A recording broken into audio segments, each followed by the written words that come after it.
What's up, people? This is Zach here. Just wanted to talk a little scrap with everybody. For those who don't know me, I have been scrapping full time for almost 10 years now. So I've developed a little bit of knowledge, tips and tricks, things of that nature. Just left the dump with my second load of the morning, and that's $256 and not in a whole lot of time. Now, of course, I spent time loading it yesterday afternoon, getting my loads ready. I always preload myself in case something comes up and I need to leave quick. That's tip number one, is always be prepared for something to pop up that is an opportunity for you to make money. And if you're not ready, if your tools are scattered, your scrap's not ready, your tire's flat, whatever it might be, and there's a chance you're going to miss that opportunity because people do not like to wait for their junk to get picked up. So always be prepared for a phone call. Just got a phone call this morning about a house that needs to be cleaned out, all kinds of good stuff. Waiting to find out if they want me or the next guy, but hopefully we get that scrapped. So I just want to also talk a little bit about strategy, which I know it might seem odd to talk strategy when you're talking about junk hauling for people who don't do it regularly, but as someone who does specifically scrap metal, I don't really do regular trash hauling, although I might get into that one of these days too. Scrap has kept me busy enough. So anyways, I have two different strategies that I bounce between, completely depending on my situation at the time.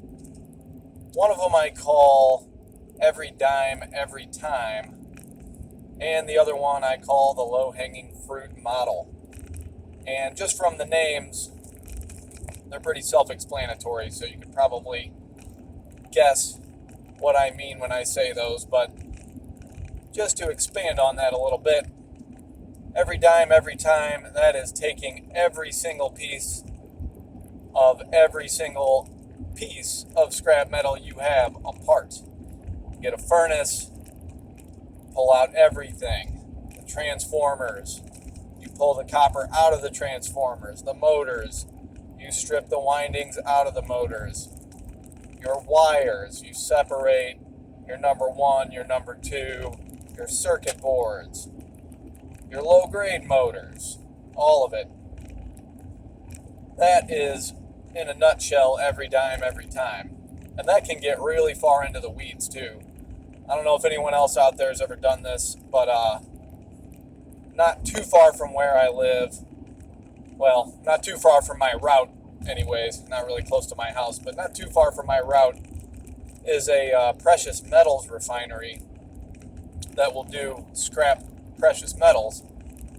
And I don't really get into the chopping up of circuit boards. I've tried that in the past. It didn't really work well for me. Some people are great at that. But on air conditioners, and I'll do a video on this in the future because you got to make sure you get the right ones. But on air conditioners, on the contactor, there is a very small part that actually does the contacting. If anyone's ever seen one, you'll know what I mean. And it's a little oval-shaped, usually, piece of copper with a couple of little buttons tacked onto each end that then, when they're pressed down, they make contact with a couple of other little buttons on the contactor itself. Anyways, those little buttons, a lot of the time, are silver. And if you pull those off, there's a certain kind that is silver, another kind that is tungsten, and the tungsten is a waste of your time, at least as far as I know.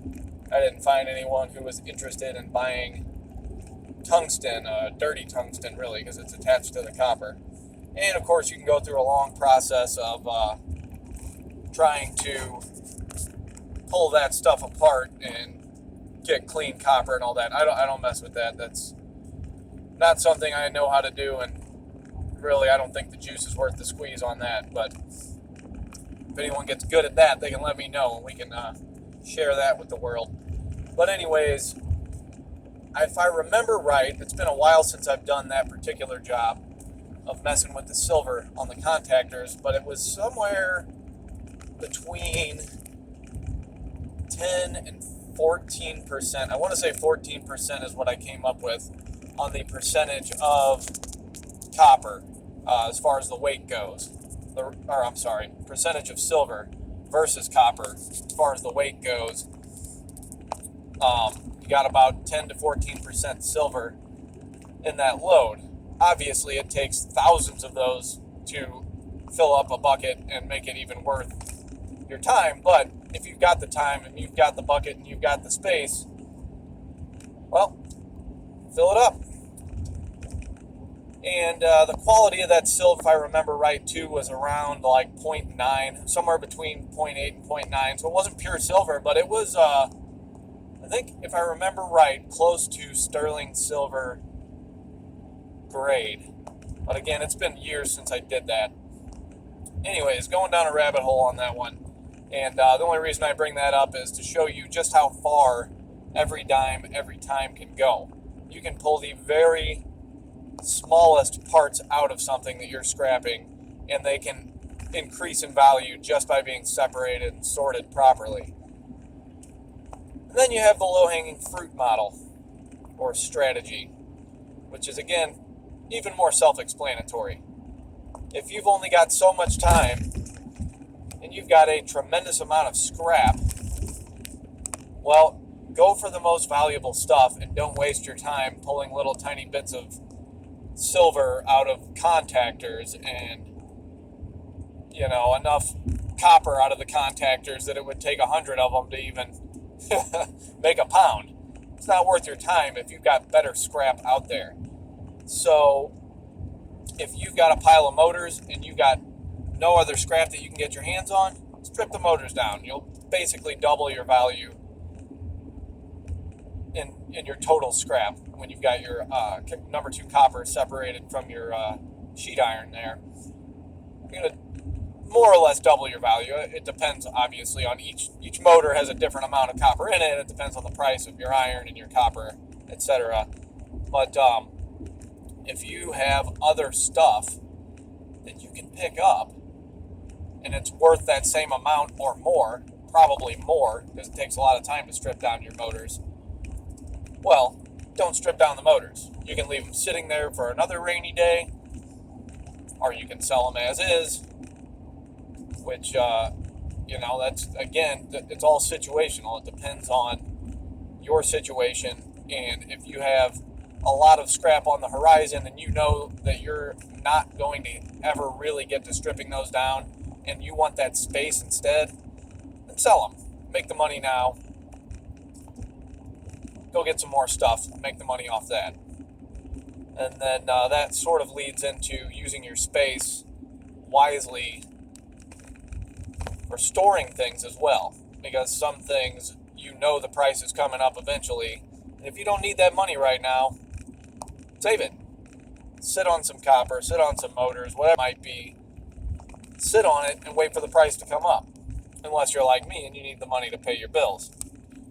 I've sat on things sometimes and it's been nice.